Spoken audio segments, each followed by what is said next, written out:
नमस्कार दोस्तों, मेरा नाम है ब्रिजेश यादव। फिर हाजिर हूँ क्राइम स्टोरी श्रृंखला के एक नए एपिसोड में। आज बात एक ऐसे क्राइम केस की करूँगा जिसमें 8 साल पहले प्यार में अफसाना आस्था बन गई थी और उसकी लगभग 8 साल बाद हत्या कर दी गई, और भी खौफनाक तरीके से, जिसे सुनकर आपके भी रोंगटे खड़े हो जाएंगे। आइए पूरी कहानी, प्यार में अफसाना की आस्था बनने की और एक खौफनाक मर्डर की कहानी आपको सिलसिलेवार तरीके से बताता हूँ। कहानी की शुरुआत होती है उत्तर प्रदेश से। उत्तर प्रदेश का एक जिला है हल्द्वानी। हल्द्वानी में एक लोकेलिटी है शिवाजी कॉलोनी।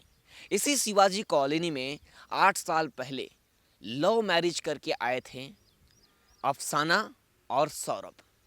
अफसाना और सौरभ लव मैरिज करके इसी शिवाजी कॉलोनी में रहते थे, अपना गुजर बसर करते थे। ये दोनों ने लव मैरिज किया था। लव मैरिज करने के बाद जो अफसाना थी वो मुस्लिम कम्युनिटी से थी, यानी मुस्लिम समाज से थी। तो वो जब शादी कर ली सौरभ से तो वो हिंदू बन गई और उस अपना नाम आस्था रख ली। अब दोनों लगभग 8 सालों से अपना गुजार बसर कर रहे थे इसी शिवाजी कॉलोनी में रहकर। लेकिन आस्था यानी जो अफसाना थी, उसे क्या पता था कि उसकी मौत एक दर्दनाक तरीके से और एक बहरवे से की जाएगी। अफसाना शिवाजी कॉलोनी में सौरभ के साथ रहती थी और इनकी 2 बेटियां भी हो गई। यानी 8 साल में जब शादी के समय ये काफ़ी खुश थे, काफ़ी अच्छे तरीके से रहते थे। दोनों की लव मैरिज हुई थी, दोनों एक दूसरे से काफ़ी प्यार करते थे। यहाँ तक कि उसने अपना नाम भी बदल लिया था। और समय के साथ इन दोनों की 2 बेटी भी हो गई और बेटी भी बड़ी होने लगी। और बेटी की ज़रूरतें हैं, जो पैसों की डिमांड है, यानी इनके खर्चे, इसके स्कूल की पढ़ाई, ये भी बढ़ने लगी थी। तो कमाई का बोझ लगातार सौरभ के ऊपर बढ़ता जा रहा था। अब सौरभ भी कमाने के लिए अब बाहर जाता था और मेहनत करके 2 पैसे कमाता था और परिवार चलाता था। ये लोग खुशी खुशी लगभग 8 सालों तक रहे, यानी सब कुछ अच्छा चला 8 सालों तक। लेकिन धीरे धीरे समय का पहिया आगे बढ़ता रहा और इन दोनों के बीच झगड़े होने लगे। और एक दिन सौरभ जो है वो काम के सिलसिले में बाहर गया और फिर 8 तारीख को यानी 8 अप्रैल 2024 को शिवाजी कॉलोनी में जो रूम मालिक है गंगाराम आते हैं अपना यानी रूम देखने। और जब गंगाराम का पोता आता है रूम देखने तो उसे कुछ बदबू आती है, बास आता है। तो वो अपने रूम के ऊपर जब नज़र डालता है तो देखता है वहाँ पर ताला लगा हुआ है, यानी लॉक है वो रूम। तब गंगाराम का पोता गंगाराम को बताता है कि रूम के अंदर से बहुत बदबू आ रही है और रूम बंद है। तो 1-2 दिन आता है, चेक करता है, सोचता है कोई चूहा या कुछ मरा होगा घर के अंदर। लेकिन वो यानी इम्पॉर्टेंट नहीं समझता है, कुछ मरा होगा, वो लोग आएंगे साफ करेंगे, ऐसा समझता है। लेकिन जब दूसरे तीसरे दिन भी आता है, वहाँ ताला लगा होता है। तब जो आजू बाजू आज जो दूसरे रूम रेंट दिया है उनसे पूछताछ करता है तो पता चलता है कि ये लोग काफ़ी झगड़ा करते थे आपस में। तब गंगाराम ने क्या किया कि पुलिस को इन्फॉर्म कर दिया है। उन्होंने सोचा कि कुछ गड़बड़ी भी हो सकती है रूम के अंदर, क्या पता इन लोगों ने कुछ लफड़ा किया हो या कुछ मर्डर किया हो।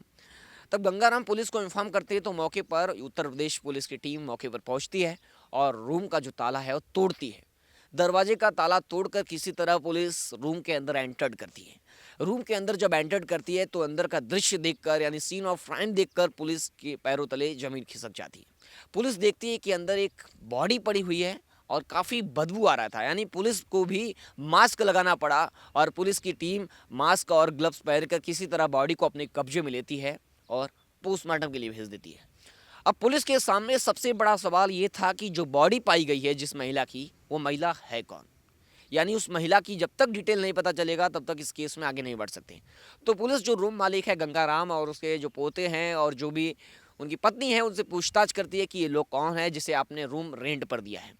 तब ये लोगों ने काफ़ी हद तक इनकी मदद की जानकारी देने में।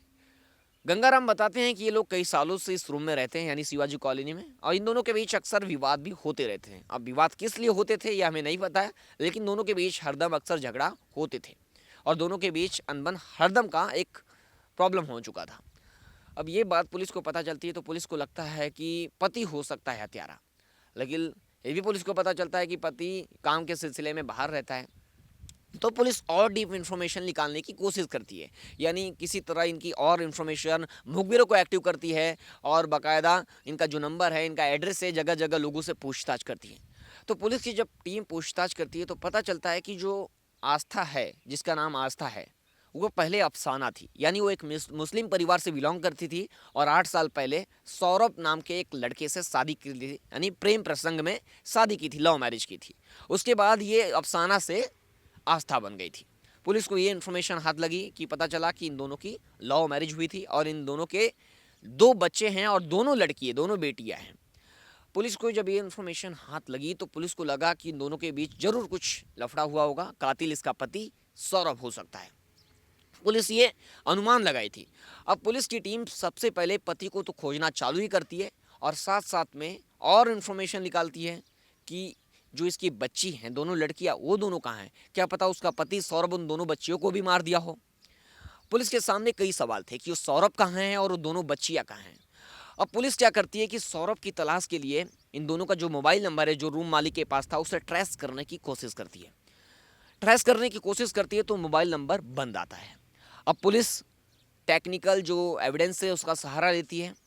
पुलिस की टीम एक जो सीसीटीवी खंगाल रही थी, सीसीटीवी में सौरभ दिखता है अपनी दोनों बेटियों के साथ। तब पुलिस को दिल को ठंडक मिलती है कि दोनों बेटियां जिंदा हैं और सौरभ के साथ गई हैं, यानी इस केस में मर्डर एक का ही हुआ है।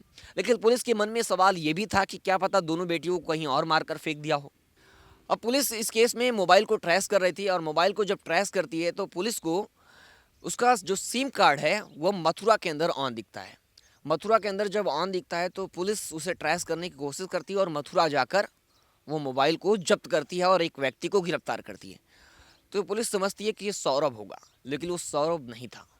वो बताता है कि मैं सौरभ नहीं हूँ और ये मोबाइल, तो पुलिस उससे पूछती है कि मोबाइल तुझे कहाँ से मिली। तो बताता है कि ये मोबाइल मुझे किसी एक बरेली में किसी एक लड़के ने बेचा था, एक युवक ने बेचा था। तो पुलिस को पता चला कि जो सौरभ है वो मोबाइल किसी और को बेच दिया है और वो इसे मिले हैं, यानी जो मथुरा का युवक है, जो आदमी है, वो मोबाइल बरेली से खरीदा है, यानी सौरभ मोबाइल बेचकर फरार हो गया है। अब युवक से पूछताछ करती है कि वो मोबाइल कहाँ खरीदा और कहाँ पे नहीं, मैंने यानी उसको लास्ट बार वो जो युवक है सौरभ उसे कहाँ देखा और उससे मोबाइल कहाँ खरीदा है। और वहाँ का सारे सीसीटीवी खंगालती है पुलिस और किसी तरह जाकर मथुरा की एक मंडी से सौरभ को अरेस्ट करती है। सौरभ को अरेस्ट करती है और उन दोनों के साथ 2 बच्चियाँ भी मिलती है, यानी जो उसकी दोनों बेटी थी वो दोनों भी सही सलामत पुलिस को मिल जाती है। और सौरभ को अरेस्ट करने के बाद पुलिस सीधा हल्द्वानी पहुंची है, उत्तर प्रदेश के हल्द्वानी पुलिस स्टेशन, और दोनों बच्चियों को काउंसलिंग के लिए भेज देती है। काउंसलिंग के बाद पुलिस सौरभ से पूछताछ करती है कि उसका मोटिव क्या था, मकसद क्या था आस्था को मारने का, यानी आस्था उर्फ अफसाना को मारने के पीछे का उसका मोटिव क्या था। तो पुलिस को पता चलता है, यानी जो स्टोरी बताता है सौरभ, वो बताता है कि जो आस्था थी, यानी जो उसका पति सौरभ है वो शक करता था आस्था यानी अफसाना के ऊपर। उसका जो पति है सौरभ वो गलत निगाह से देखता था, यानी कि इसका अफेयर किसी और के साथ चल रहा है, ये उसको अनुमान था। यानी जो सौरभ है उसे शक था कि उसकी पत्नी का अफेयर किसी और से चल रहा है। इसी के चलते दोनों के बीच अक्सर विवाद और झगड़े होते थे। विवाद और झगड़े होते थे तो ये दोनों बात लगभग 1-1.5 साल तक इन दोनों के बीच विवाद चला।